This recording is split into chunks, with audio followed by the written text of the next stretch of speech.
Welcome to the Republican Professor Podcast. I'm your host, Dr. Lucas J. Mather. It's 31 May 2025, years after Jesus, and we're in Takings by Richard Epstein. The subtitle is Private Property and the Power of Eminent Domain, Harvard University Press, 1985. We'd like to thank Harvard University Press for publishing this and making it available for us to talk about and to learn from. Harvard University Press deserves some credit for publishing this book. They made the right decision in publishing this book. We also want to thank Richard A. Epstein, the author, for writing it and making it available. After all, it takes two to tango. It takes a publisher to publish, and it takes a writer to write. And you have both coming together in Takings, Private Property and the Power of Eminent Domain by Richard A. Epstein. And we're going to make a fair use of this material. We're going to do a transformative reading. And we want to thank Harvard University Press for making this available. Go to the catalog of Harvard University Press. They have some pretty good titles. Um, I, I, I can't think of anything off the top of my head besides those written by Philip Hamburger. Anything written by Philip Hamburger or Richard A. Epstein, published by Harvard University Press, pick it up. Pick up a hard copy of this book. I really want to encourage you kids and adults and older people, don't give up on physical copies of books. It's very important. We have to support the publishers for creating books. Books are some of the most valuable things in existence. And I know they're heavy and I know you have to store them on bookshelves, but look, think of it from this perspective, from a very shallow perspective, okay?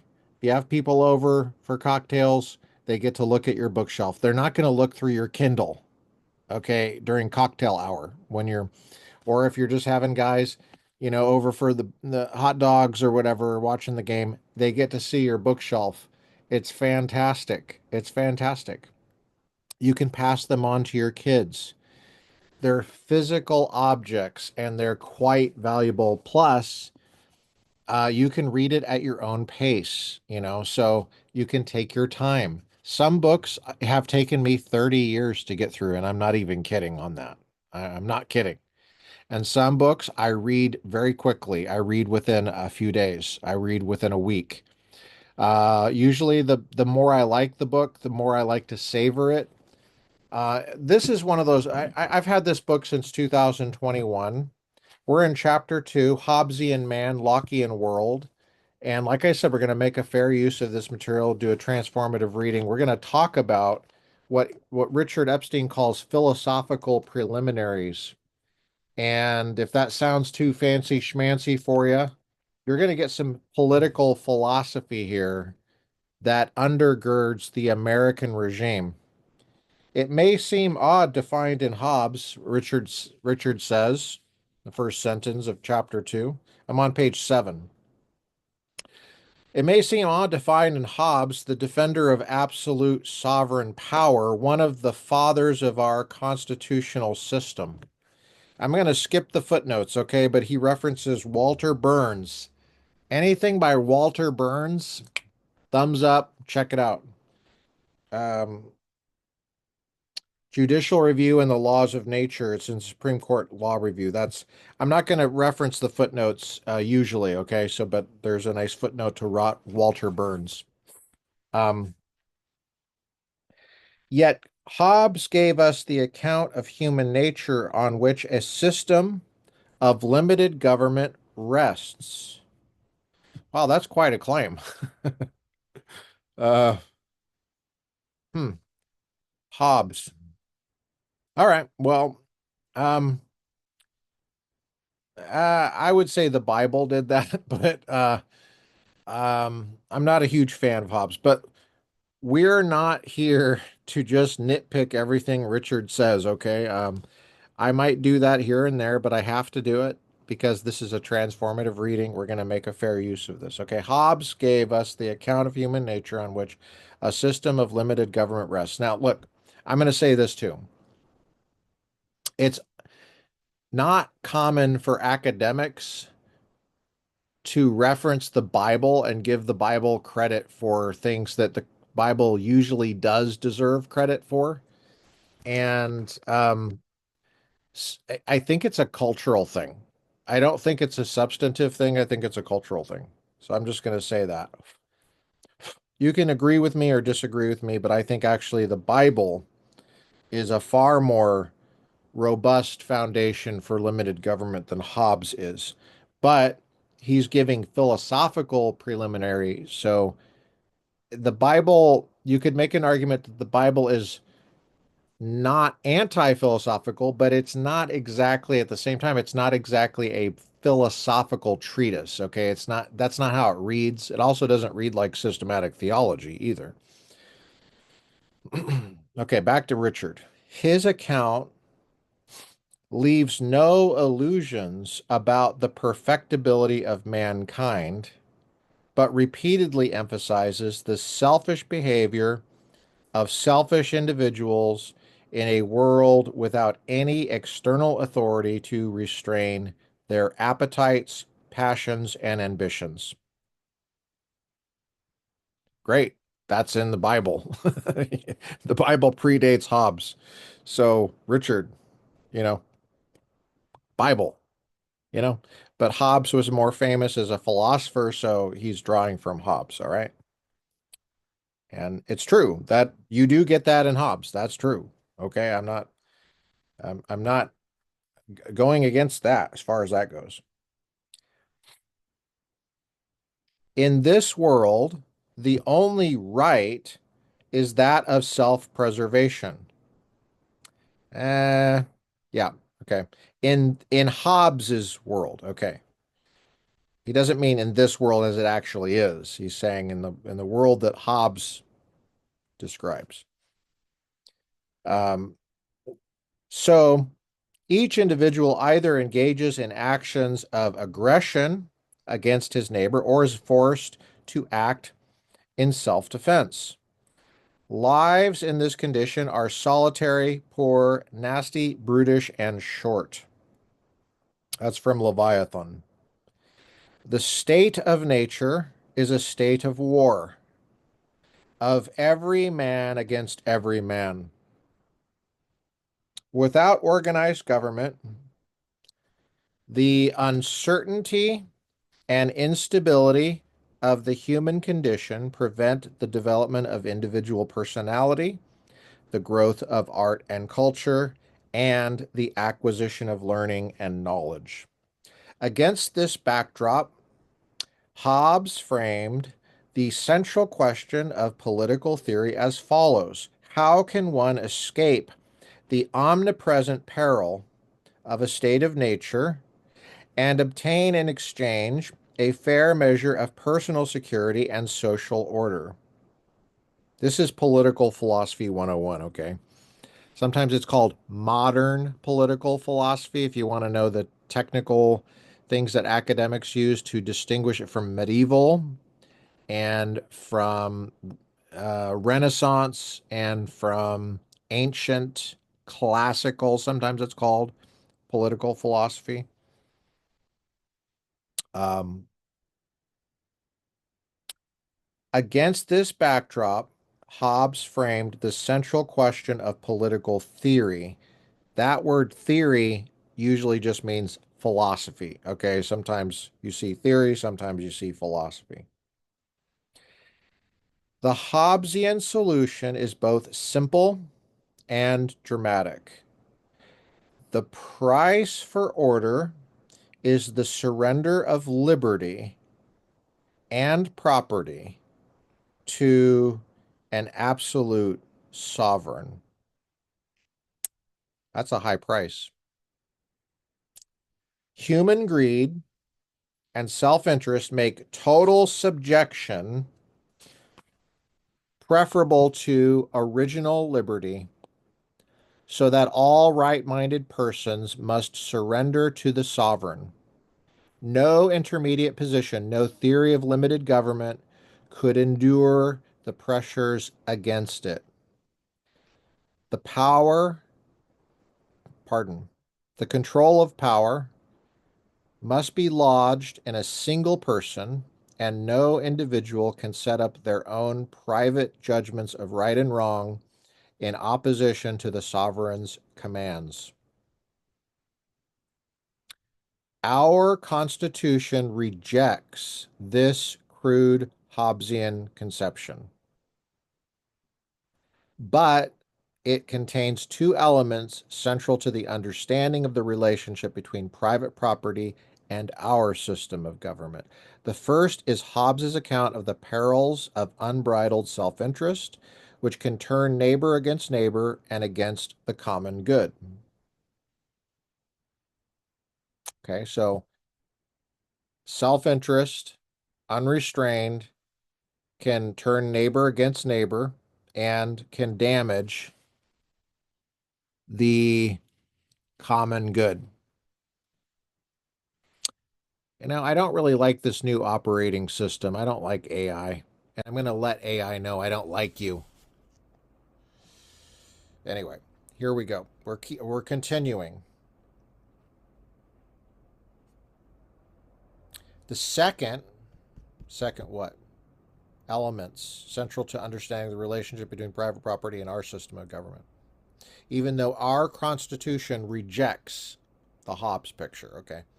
But the second element is his implicit appeal to an idea of a comprehensive, if hypothetical, contract. A covenant is Hobbes' preferred term, whereby all persons surrender liberty and property in exchange for security. Okay.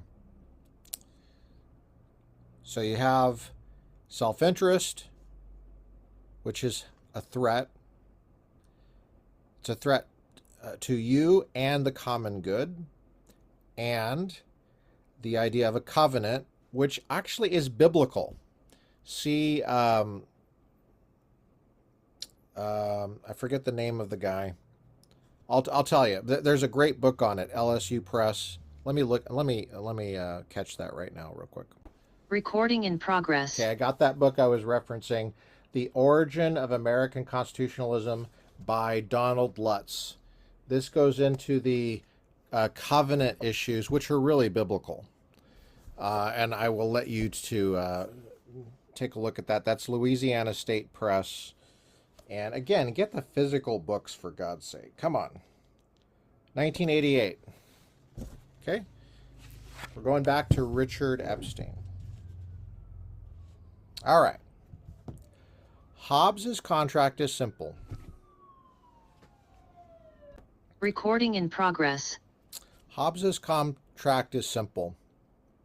It has the attractive feature of leaving all parties to the contract better off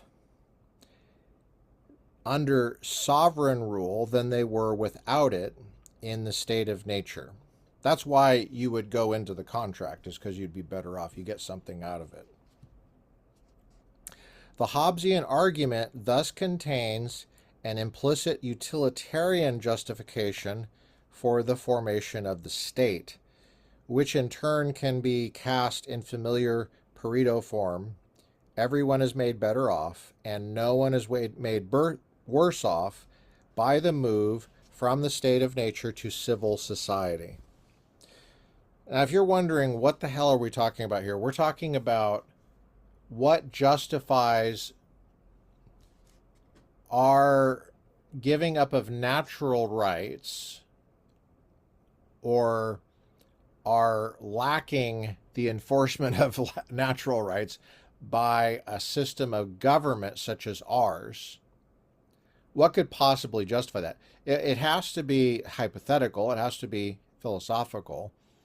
It's not going to necessarily be historical, although there are historical elements to it. But we're thinking in terms of possible worlds, perhaps, to use an analytic tradition phrase, or we're using hypotheticals where we're thinking we want to describe just enough of the real world to make our explanation palatable for why we have the systems that we have. And so, um, and also what might be wrong with our systems that could be improved. So the difficulties with Hobbes's arrangement of, however, are manifest. This is what Richard says on page 8 in the middle.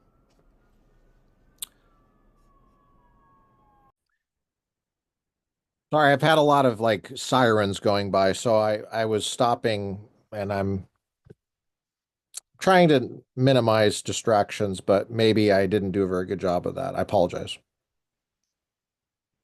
The difficulties with Hobbes's arrangement, however, are manifest. Although the individuals who are made to participate in this scheme are somewhat better off than they were before, the sovereign is the great winner. Weber's celebrated account of the sovereign, implicit first in Hobbes's and then in Locke's, locates the source of the dilemma. The sovereign claims the monopoly of legitimate use of physical force. Pay attention, you 2A people, you Second Amendment people, pay attention. And you non-Second Amendment people, if you are bothering to watch this or listen to this, you pay attention too. The sovereign, under this way of looking at it, the sovereign claims the monopoly of legitimate use of physical force within a given territory. This legal monopolist will act, this legal monopolist will act like any other monopolist whose conduct is left unconstrained. Remember, this is a very selfish world, our world. His laws and rules will expropriate most of the benefits of political union by allowing each individual member only the minimum inducement to remain quiescent. If the sum of the private happiness in the state of nature is 100 and in organized society 150, the sovereign will be able to keep for himself most, but not quite all, of the 50 units of gain. He may be constrained because he does not know the reservation price of individual citizens and because he fears revolution. But only the limitations upon expropriating the surplus are prudential, not moral. The question of political order is answered. The question of the just distribution of deserts is ignored. What does that all mean? The sovereign is just as selfish as everybody else. So if you give this one person in charge in the Leviathan in Hobbes's world, um, your liberty and your property, things you have a natural right to in the state of nature, and you do this under a contract, you're supposed to get something out of it, right? You're supposed to be made better off under the contract. Well, let's say that you could be made a little better off, but who's going to enforce the contract? Who has power? I mean, uh, everybody's selfish, right? Under this way of thinking. So, what risk does the sovereign have here if he doesn't perform? He fears revolution. This is on page 8 at the bottom. He fears revolution. Okay, well, then he would do what he could to mitigate that fear. And how do you mitigate the fear of revolution if you're a sovereign, if you're the government? You disarm people. That's that is going to be the first thing you do. because that's what you fear. You fear revolution. And how do you accomplish that? Well, if you look at history, um, it requires some amount of power, and it requires a real ability to check that monopoly of legitimate use of physical force. Are you guys paying attention to this? Let me let me go to the end of this chapter. Okay, the chapter ends on page 18. And this is how the final paragraph goes. This is how the final paragraph goes. I want you to see where we're headed because we were just on page 8 and page 9. Now we're on page 18. I want you to see where this chapter ends, okay? So you maybe get some motivation to hang in there. With this background, it is now possible to see how the Bill of Rights fits into the original constitutional scheme. The bill identifies the ends of government, the rights that the system of limited jurisdiction, indirect voting, and separation of powers is designed to protect. Here, the brute fact of federalism complicates the application of political theory, for the Bill of Rights functioned originally as a limitation upon the federal government and not upon the power of the states, a point which was explicitly and correctly held by Justice Marshall for a unanimous court in Barron versus Baltimore.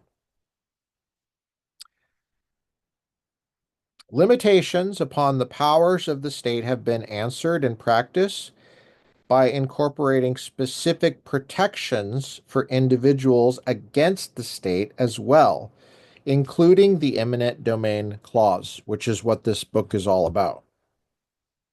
But I would also add, including the Second Amendment, the right to keep and bear arms by the people. You see how there's an arc here? Protection of individual liberty is what we're talking about. How do you best understand that from a philosophical point of view? Um, since this book is a mix of political and constitutional theory, I shall follow the present law and treat the clause, that's the eminent domain clause, as though it applies both to state and federal action, which is consistent with the basic Lockean design as is reflected by the inclusion of some version of the eminent domain clause in all states' constitutions. I did not know that. I did not know that the eminent domain clause is in all state constitutions. Wow, that's see, you pick up stuff like that when you're reading this. The next chapter, chapter 3, is the integrity of the constitutional text, where he defends the Constitution text and explains, further how this goes. And that's still, let me check. Yeah, it's still under philosophical preliminaries. So we get a philosophy of the Constitution in the next chapter, but we're not there yet. I'm going to go back because I got to fill in some, we're going to do this whole thing here. I mean, we're going to skip a little bit here and there, but um, probably only when he gets to some really technical constitutional analysis, which would require some familiarity with cases that you might not be aware of or whatever. I'm not sure. I'm going to deal with that when we get there. But the reason I'm dealing with this here in 2025 is twofold. One, this is the 40th anniversary of the publication of this book. This book was published in 1985. It deserves to be celebrated on the 40th anniversary. Yes, Richard, we're celebrating your book. Second, Trump has a new term here, and he's got a fresh energy along with an opportunity based on reflection that most second term presidents don't get. Most second term presidents go right into it without any downtime to reflect on what they did right and what they did wrong. And so this is a really rare opportunity for President Trump to lead the charge. And Am I making this for him? No. I mean, I don't think he's going to watch this or listen to this. I don't think anybody with any power is going to, if you have power right now, you don't have time for this stuff. But the timing is still important because for the rest of us who do have time, and if you don't think you have time, you probably do, who can carve out time for this, for reflection, it's very important because you're given a breather here. Let Trump and those guys do what they're doing. Let them govern. That takes a long time. You don't have time to think. You had better been doing all your thinking before you get there because you're not going to have time to learn this stuff. You who are future leaders, future whatever you are, judges, senators, city council, dog catcher, sheriff, you know, and everybody that's in the private sector too, who are just want to be effective voters, members of a jury, whatever. You want to be aware of the quality material that's available for you to level up and bring us into the future stronger than ever. We're on page 9. The growth of modern constitutional theory is best understood as a response to Hobbes. Praise the Lord. Praise the Lord. Thank you, Richard. His formulation of the question was left unchallenged in the rejection of his solution to it. As we move to Locke, that would be John Locke, two elements in the Hobbesian account control the subsequent discourse. First, Hobbes's account of individual self-interest and greed underscored the need to answer the question of order. To be sure, Locke claimed that individuals in a state of nature lived in peace and harmony with each other, governed by the powers of reason. But this happy view of normal times did not conceal from Locke the simple truth that without government, individuals could be in a state of war with each other where force was necessary to resist force. It was this danger of aggression and the uncertain worth of the right of self-defense that drove responsible individuals from a state of nature into civil society, where the centralized control of power made it possible to resolve private disputes once and for all in an impartial forum, free of personal bias and animosity.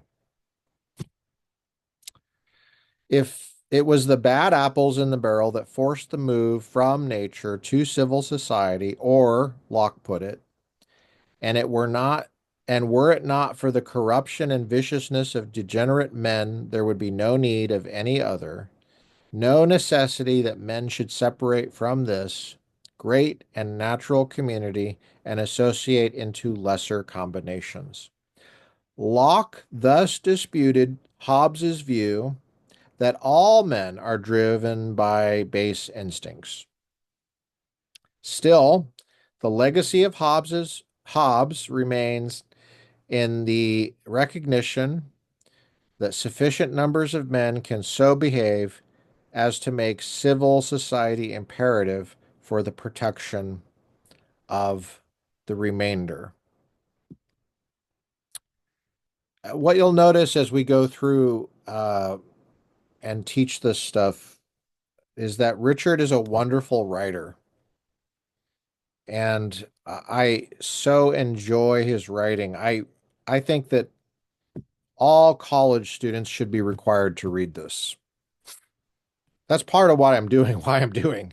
I think you should own this copy. Go out and buy it. Throw Harvard University Press some business. Give them your money. Seriously, buy a copy. I know that they drive you nuts. I understand. But they published this book, so for that reason, you need to channel money to that. So maybe they can, learn from that. And they deserve some reward for this. The second element that survives from Hobbes was the use of contractarian logic to account for the move from a state of nature into civil society. Locke did not challenge the form of Hobbes's argument, but only sought the terms of the contract whereby individuals assumed sovereign power. The Hobbesian solution was in essence a compact among all individuals to renounce force against each other, save in cases of immediate self-defense.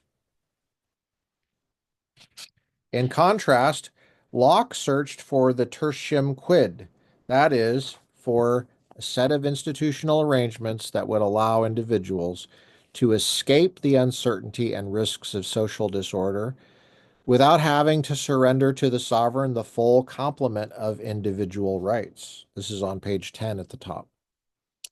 Stated in more modern terms, Locke sought to create a sovereign that could maintain good order without extracting monopoly rents from the exclusive legitimate use of force.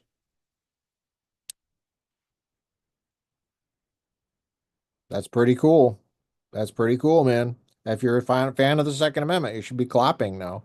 Accordingly, his theory of civil government had to explain how government could be formed while leaving the surplus gain from union in the hands of the citizens so governed rather than the sovereign.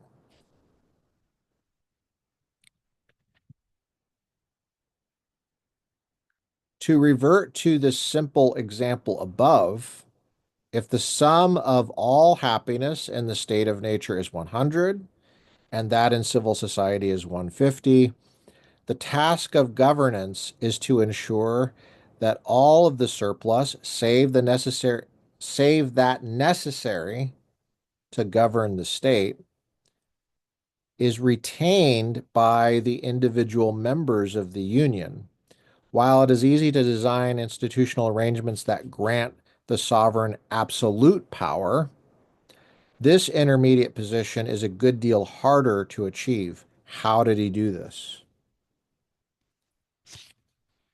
Well, um, that's a great question. How did he do this?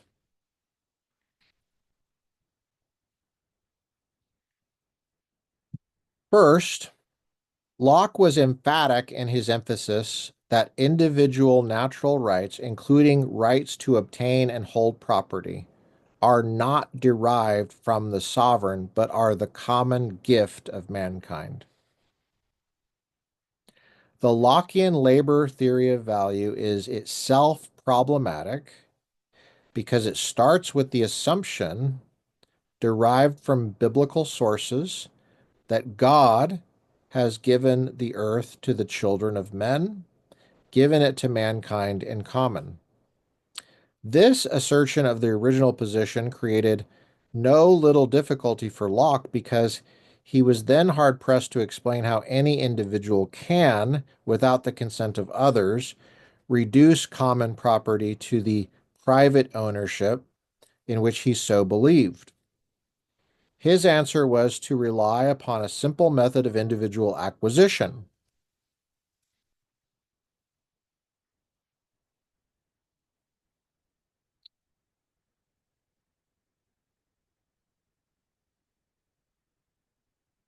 Okay, I was just waiting for a siren. Maybe you didn't hear it. I don't know, but it was loud for me. Um, Individuals are allowed to keep that which they first reduce to their own possession. Locke's rule has close affinities to the general common law rule, well established in Locke's time, which denies that external things are held in common by mankind and awards ownership of any unowned thing to its first possessor. Interesting. What's interesting is I'll make one comment about the American Indians. Sometimes they're called First Nations. I know that Canada loves that term. I don't particularly like the term. I prefer the term American Indians. That's the term that is historical and I think most clearly captures the difference between people that existed here 300 years ago. Um, Native American doesn't quite do the job because native means where you're born. And of course, there's a host of non-Indians that are born here and are native to America. But the idea that Indians would have a right to use, I think, is kind of based on this assumption, which is that if they were the first possessor, some Indian tribe, okay, well, then they had a right to possess that under this definition until they were dislocated, and then the conditions under which they're dislocated itself invites a further inquiry of the right and wrong, which we won't get into. But I'm just pointing out that the term First Nations seems to imply this common law principle here, which would not be surprising since Canada is ultimately from England there. To Locke, the first possession rule works for two separate reasons. First, talent and labor are not owned in common, but by each person individually. Though the earth and all inferior creatures be common to all men, yet every man has a property in his own person. This is a quotation from Locke, page 11 at the top. This nobody has any right to but himself. The labor of his body and the work of his hands, we may say, are properly his. End quote.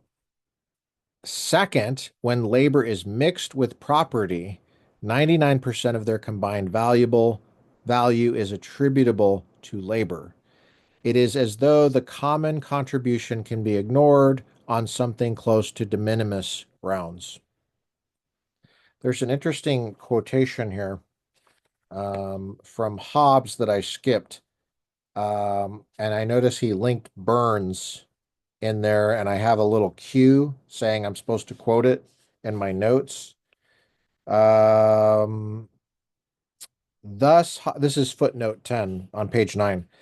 Thus, Hobbes' second law, that a man be willing when others are so too, as far forth as for peace and defense of himself as he should think necessary, to lay down this right to all things and be contented with so much liberty against other men as he would allow other men against himself. Burns, that's Walter Burns, rightly described this passage as follows: except that no man can give up the right to resist them that assault by force or take away his life, the laws of nature require men mutually to lay down their natural rights by entering into a covenant with each other. So that relates to the Second Amendment issue. And uh, remember, the constitutionalism that we have is a rejection of law, Hobbes there. But let's continue, okay? Nevertheless, the Lockean view does lead to certain limitations upon property by virtue of its common ownership. Locke noted that labor can acquire external things, at least where there is enough, and as good left in common for others. Elsewhere, he noted that property must be acquired for beneficial use and not for mere waste. Locke did not think that these conditions prevented all acquisition of private property, but he did consider it a breach of duty for one person to take everything from the common pool to the necessary exclusion of others. Yet, in placing this inexact restriction upon individual rights of acquisition, Locke ignored the gains that property rights in things generate for non-owners. When property rights become well defined, non-owners who still own their labor receive enhanced opportunities to gain from exchange. What is lost to latecomers from the world of acquisition is provided for in the world of trade and commerce for the betterment of those who did not acquire anything from the original commons. The proper position would have been reached if Locke had dispensed with the idea of divine justification for private property and had adopted the traditional common law view of the original position. Hmm. See, he's trying to extract the Bible from the philosophical preliminaries. I think that's a mistake. But it's very common for academics to do that. And I think it's a mistake. Um, that is, each individual owns his own labor. No one owned the external things of the world until the first possessor acquired them. Without the original common ownership, the first possession rule is used only to subject unowned things to ownership. It does not have to simultaneously oust common ownership and create individual ownership. But the weakness in Locke's account of the acquisition of property are not critical to its political significance. At most, they show that Locke did not justify private property as securely as he might have. Nonetheless, he believed that his arguments had achieved his central mission of justifying the institution of private property through labor, theory of value. Indeed, if we correct his account of the original position to remove all traces of original ownership in common, then the soundness of his position is true a fortiori. We're on page 12 at the top. For questions of political theory, Locke's error does not bind the next generation. And for questions of constitutional theory, the critical point is that he and those who followed him, though he did justify private property, thought he did justify private property. It is quite beside the point that there were errors in his argument that a more careful rendition of his position can avoid. So now I think I'm going to stop there today. We're on page 12. We're at the second point in Locke's argument. Remember, we're in the question of page 10. While it is easy to design institutional arrangements that grant the sovereign absolute power, this intermediate position is a good deal harder to achieve. How did he do this? The intermediate position he's talking about is where individuals retain power. They don't cede all of their natural rights to the sovereign, the government.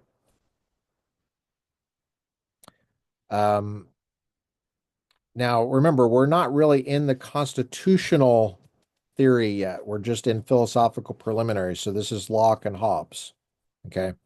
So there's going to be some tensions with what we have in the Constitution and the Declaration of Independence. We're going to get to next time is the second point in Locke's argument that the state, that the organization of the state does not require surrender of all natural rights to the sovereign. The sovereign no longer controls the surplus. Instead, Locke proposes a system of government that leaves the net benefits of government with the people at large. The key elements are his theory of representative government and his prohibition against the taking of private property by the supreme power of the state. Okay. So that's what we'll start with next time. And I thank you for joining me on the Republican Professor podcast. We once again thank Harvard University Press for publishing this book and making it available. Go to Harvard University Press's catalog and buy anything that you see from Philip Hamburger, written by Richard Epstein or Philip Hamburger. Throw some business their way. Of course, you want to get a copy of this book, Takings, Private Property and the Power of Eminent Domain published in 1985. It's the 40th anniversary, so we're celebrating it here on the Republican Professor podcast. This is definitely right up our alley in terms of topics. It's wonderful stuff, and we'll see you next time on the Republican Professor. If you want to know what we're doing here, the types of episodes that we have, I mean, the list is endless here, but it's not quite endless because I'm not God, but um, we're going through the Duncan versus Bonta latest iteration, Bumate's Descent. We'll finish that. We're going to get into Van Dyke as well. We're finishing Scalia's Dissent in Morrison versus Olson. We're finishing Kagan's Dissent in Loper Bright. Then we're going to hit Gorsuch Thomas and the majority opinion. We're going to eventually talk about Rahimi and the disagreement there among Republicans about how to handle the Second Amendment in that case. Vanderstock. And then we're going to do Bostock, which is a gender case. And I actually think we're going to do Bostock before Rahimi, because I don't want to do just purely Second Amendment stuff. We have to get the Bostock case because there's so much in the wokeness that really comes out of that. And we have to start linking this because Congress can fix a lot of this stuff, and we need to start alerting voters. This is what you need to go for when you're electing Congress people, congressmen, is we got to fix the Bostock issue. And that means you have to understand what it is. It's the gender issue. It's the pronoun issue. Some of this comes from the Supreme Court, and we have to know how Congress can fix that because the Supreme Court basically said Congress can fix this. We're not going to fix it. That's basically what Gorsuch said in Bostock. So we have to cover that. I'd also like to cover Kessler's Claremont Review of Books article in 2024 fall. He wrote a fantastic essay analyzing Kamala Harris's campaign. And it's not very long and it's very insightful. Going into the future, we're going to really want to have a handle on that. We're going to continue in Rerum Novarum as well, the Pope on property, private property rights. So we got a lot of great stuff going on here. I'm excited about the podcast. It's rich stuff. And of course, there's going to be other things that come up as we go along. I'm not opposed to doing guest interviews. I have people asking me to come on the podcast all the time. Um, apparently we have about 19,000 listeners worldwide. That's not very much, but as one person said, it's about the size of 10 mega churches. I don't know how I feel about that analogy, but the Republican Professor podcast is growing, and it's growing, I think, because we don't BS. There's no BS here. There's no, it's a simple podcast. It's educational, and not everybody wants education. You know, from a business perspective, they always say you have to serve your customers. Well, in the education space, sometimes you need to lead by example, right? Let's face it, more people have a self-perception need. I don't say it's a real need because it's not, but they have a self-perceived need for porn than they do books. Now, if that's the reality of the marketplace, from that bare understanding of it, no pun intended, then I should be producing porn instead of education. Because let's face it, more people are interested in that than education. You should not always follow what people actually want because what people actually want is that, and it's not good. We're here to shape what people should want, and we lead by example. We're here to shape a better world, not reflect the world as it is, because the way it is not good. Educators like grade inflation. They like BS. They like political manipulation and falsehoods. They like monopolies of the Democratic Party, and that hurts everything. And by the way, you can trace a lot of the bad things in higher ed and K through 12 directly to the Democratic Party. They're using education at taxpayer expense for Democratic purposes for their party. And that's led to grade inflation. It's led to BS. It's led to ignorance. It's led to people that can't even read. And that's not what we're here for on the Republican Professor podcast. Let me respond briefly to a meme that I saw from someone that I respect and love. The meme said that if I know your political orientation, you're a crappy teacher. If my child knows your political orientation, then you're a bad teacher. Let's sit with that for a second. So I responded in class when I was talking about this in class. I said, what about in a situation where it's so biased that if you're not biased, they know you're biased? You're thinking, what the hell are you talking about? Well, I got a complaint one time. I'm speaking of one time in particular, although it happened more than once. I got a complaint when I was teaching that I covered the pro-life position for, I think it was an hour and a half, and it was a 3-hour class. And I pointed out that I covered the pro-choice position equally, the equal amount of time. And the complaint said, yeah, that's how I know you're pro-life. That's how I know you're Republican. Now, at first, I was very taken aback by this. And then I realized how insightful it was and how perfect it was in a political phenomenology to describe what we're seeing. Yeah, that's true. I was fair. That's how you know I'm a Republican. That's true. So what about that? Whoever created that meme.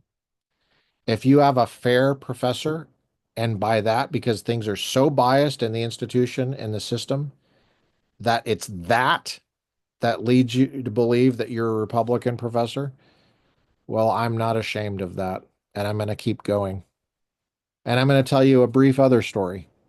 I walked into a tax-funded classroom with a bunch of Democrats sitting around, and the American flag was laying on the ground.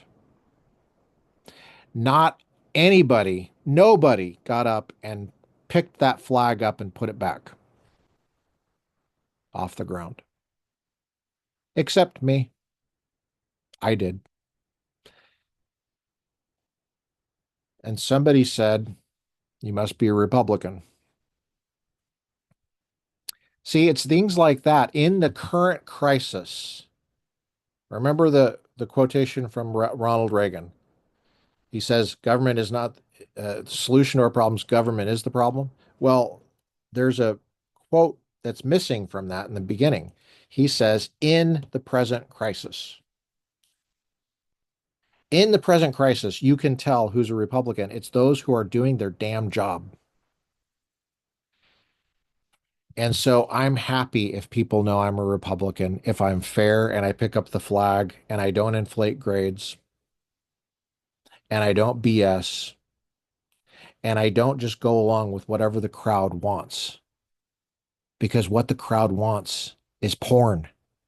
What the crowd wants is not good. You have to shape these young lives into better because they're created in the image of God and they have that capacity. Yes, they're sinful, and yes, I'm sinful. We all need the grace of God, but we need to do better. We need to provide better. And sometimes you got to take a hit on the front end to do what's right.